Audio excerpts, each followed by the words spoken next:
The Ministry of Defense has set in motion a process to identify military equipment that can be exported from India, in an effort to meet the ambitious targets set under the Make in India policy. According to private industry sources, the Department of Defense Production has provided a list of 51 items to the industry lobbies to identify how many of them can be manufactured in India and made available for exports.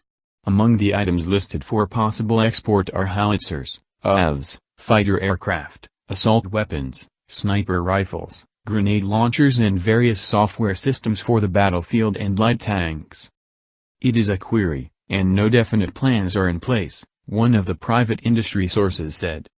The list is being circulated among various private and public sector units, industry lobbies and other representatives. They are to submit their responses by Thursday next week. The move comes even as the department has proposed a series of amendments to the defense offset guidelines to open up new avenues for discharge of offset obligations by foreign vendors. Among the new avenues are, investment in specified projects in defense, aerospace and internal security such as testing labs, testing ranges and skill centers. The proposal is also to cover specified critical technology and some specified technology acquisition. Export targets. The Draft Defense Production Policy, 2018, has set a target of $5 billion in defense export by 2025. The target is ambitious, given the fact that in 2016-17 India's total defense export was a meager 1,495.27 crore. About 15-16 companies in the private sector and a few public sector units contribute to this insignificant export.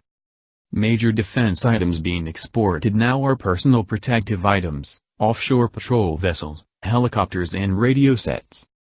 Better systems needed.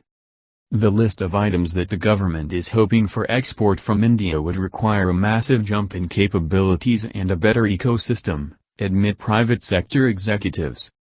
We need to first fix the domestic situation before thinking of becoming a major exporter, said a senior executive of a private defense company, pointing out that the policy initiatives at present are not enough for such a turnaround.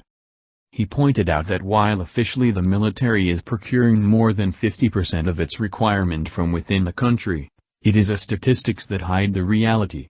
According to a recent statement in Parliament by Minister of State for Defence Dr. Subhash Bamre, in 2015-16 the total capital expenditure for procurement was 62,341.86 crore. Of this, 39,149.64 crore was spent on procurement from Indian vendors, or 62% from domestic suppliers. Only 23,192.22 crore was spent on purchases from foreign vendors. Much of it is low-end products, and a significant part of this domestic procurement constitutes imported foreign items packaged domestically, the senior executive pointed out. According to the Stockholm International Peace Research Institute, SIPRI, India was the largest importer of military equipment in the world, accounting for 13% of the total global arms import between 2012-16. It is more than both China and Pakistan. The report also points out that India increased its arms imports by 43% between 2007-11 and 2012-16.